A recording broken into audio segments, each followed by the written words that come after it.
Phenney. Take one. Hi, Jocelyn. We are here with Jocelyn Collins this afternoon, and we're going to interview her about her greens cooking and about her other thoughts about food access in the neighborhood and community. So, thanks for being here. Thank you for having me. First of all, let's hear about your greens. Like, what's special about your greens, Jocelyn? And do you have stories around them, or what? No, I learned to.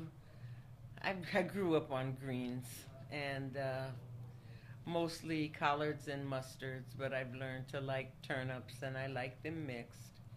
And I think it was a staple, maybe just because of the vegetable content, and it was a cheaper meal.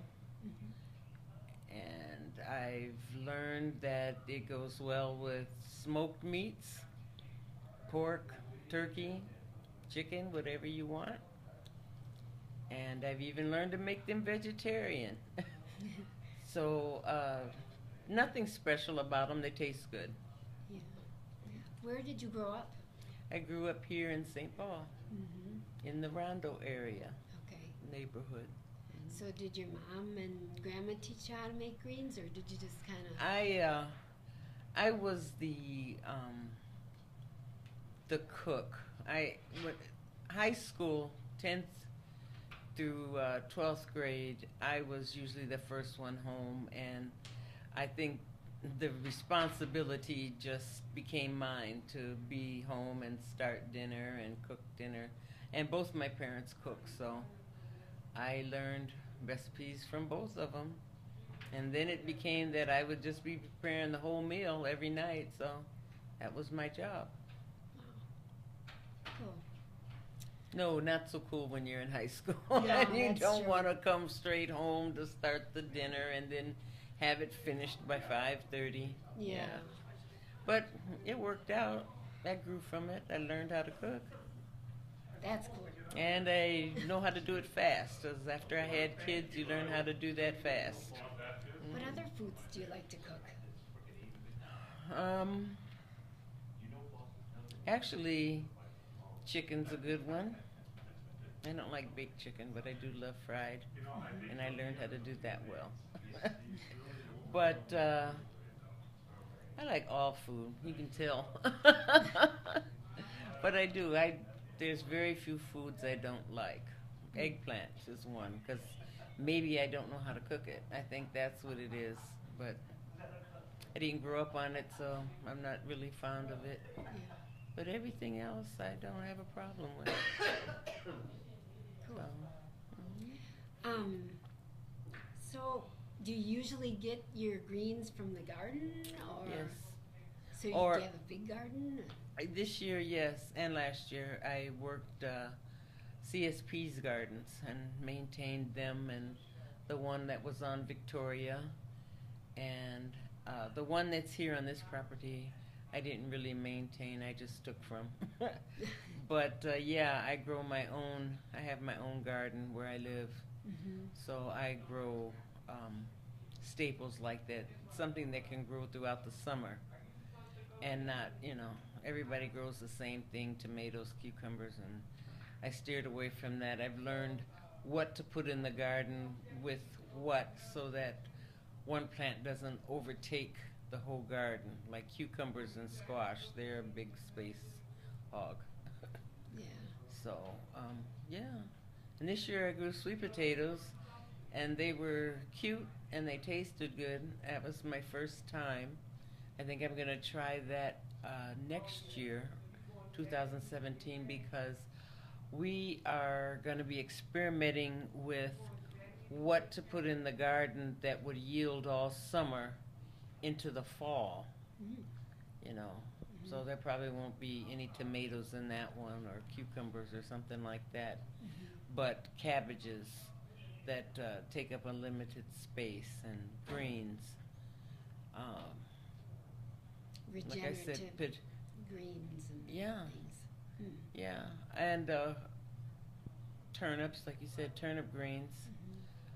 but and potatoes, onions, things that grow underground, garlic. Mhm. So that will be one garden. So I'm in the process of putting it on paper now, what is going to go in these gardens. Mhm. So what do you think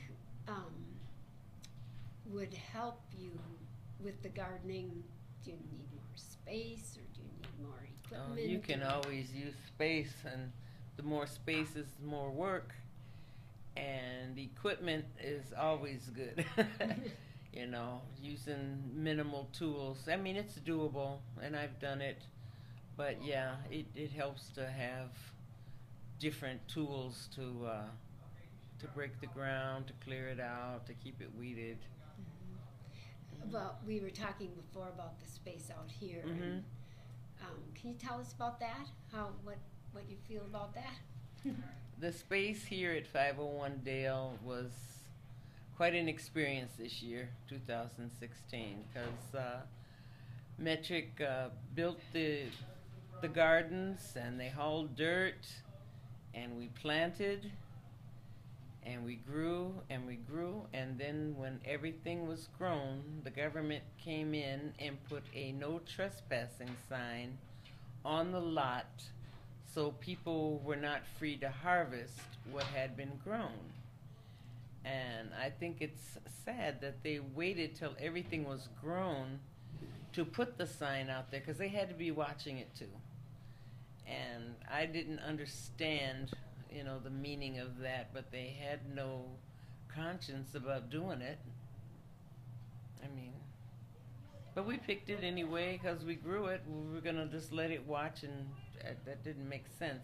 And that's a lot of wasted food. That's where my fight with the government is. Yeah, this is a serious food issue here in this state. I imagine it's everywhere, but I can only talk about Minnesota and how they don't help. We have a SNAP program, which is being cut.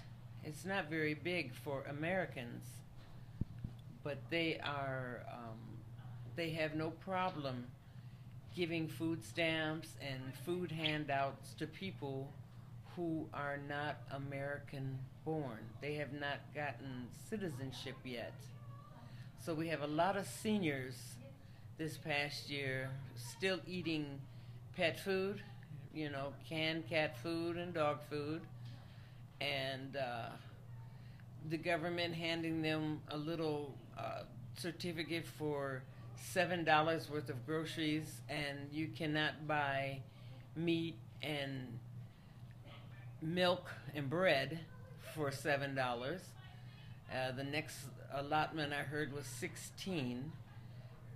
That's what I was offered, $16, and they had no conscience, just telling me this is all you qualify for when I'm on Social Security. And then I see people in the same room getting $1,000 in food stamps. I don't know how many children they have. That's not my business, but you can hand over money to people who are not born and raised here and struggling. And we have plenty of food in this country, so there should be no one getting old food and garbage. But we're doing it, and I don't know how to stop it. If anyone has any suggestions, I will be on that committee with you, and just contact me. Well, that sort of brings up, we don't have control over a lot of that, but what do we have control over that we could help out with in this community, do you think? I think just having these gardens, these neighborhood gardens, I've noticed more children being active, and I like that idea of giving them something to do and something to be accountable for, something to be proud of that they did. And also it gives them a better outlook on nutrition. It gives them a different outlook, so they don't need so many carbs or sugars or, Mm-hmm. And it once you get children involved in growing their own food, they tend to like it, like eating it and like growing it. So I think more neighborhood gardens will help teaching each other our skills, what to grow in with what, and utilizing your space to the complete, as well as you can. Mm-hmm. Can I ask what seems to work well to get people involved in the gardens? Well, conversation, introducing yourself and being friendly and asking, do you want a chance to help? And a lot of people say no, but then there are those that say yes. And I think that if we reach 2 or 3, they'll reach 2 or 3. Mm-hmm. And then we can just keep growing like that. Any other questions, Valentine? None that I kind of read, but I was partly thinking too with kids, like what are good ways to get the kids involved in the gardens? Because I agree, the things you say seem really important. Children tend to like the outdoors. There are some who don't like to get their hands dirty. That's why they have gloves. But once they get into it, it grows on them. Mm-hmm. And then they get excited about what can they grow, and Yeah. and that's always a plus. Then they'll take it home and tell their parents, we need a garden here, and this is what I want to grow. And we even started from seed. I really embraced that, starting from seed and having a little grow house, right in your home. And I found that those plants are hardier. But then we don't want to get into the corn thing and Monsanto, and then I get sick all over again. It's like, why do people want to control so much of people's livelihood?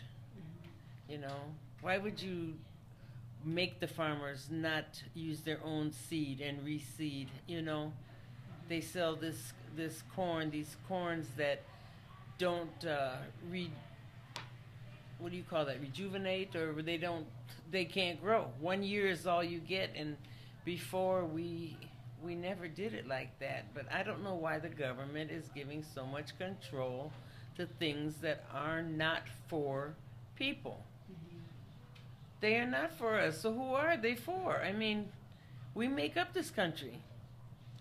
Yeah. And I really wish people would start coming out of their homes and using their voice and seeking out, what's going on, so that they can say, I'm going to get on board and help with that. I think that's a wrong policy. Yeah, policies are all messed up, and I don't think they're going to get any better, because we're not speaking up, we're accepting.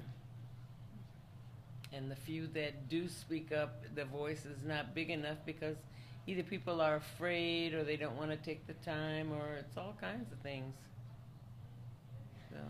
So I'm curious, this is kind of a big leap, but this is one of the reasons I'm excited about something like the Greens meal, because I feel like these are moments to come together about food. So I'm curious, I don't know if you have thoughts about how do we get people to talk more about these things, and then to be effective acting together. To keep bringing it up, to keep opening up the door, I think. And like I said, if 2 walk through the door, next time maybe they'll bring 2. And that's how we can do it. And the children, opening it up to them, like at school and in plots like the Maxfield, and Pilgrim Baptist Church, that, it's in a neighborhood. So kids go by there and they see that. And if they see other kids working, they ask, what are you doing? How can I do it? Why are you doing that? And yeah, I've seen a lot of gardens this year run by kids, and that's encouraging for me. This is part of I love this idea of the 2 or 3 at a time, because I've been thinking about the Greens recipes partly as the recipes for social change, Yes. And because we don't often get a chance to talk about why, and you're right, we do in the gardens, but when we come together to eat food, I think we hesitate partly because we don't want to call each other's food choices into question, but to be able to have that space to say, here's why to do it this way. We're building community. Yeah, I think it's a great community builder. So I'm excited about the 2017 growing year. And so like I said, we're back there planning our gardens, you know, what's going to grow, what grows with what. You know, carrots and greens, potatoes, those are all good because they grow under, you know, underground. I mean, meaning the turnips. But, yeah, the others are just space fillers.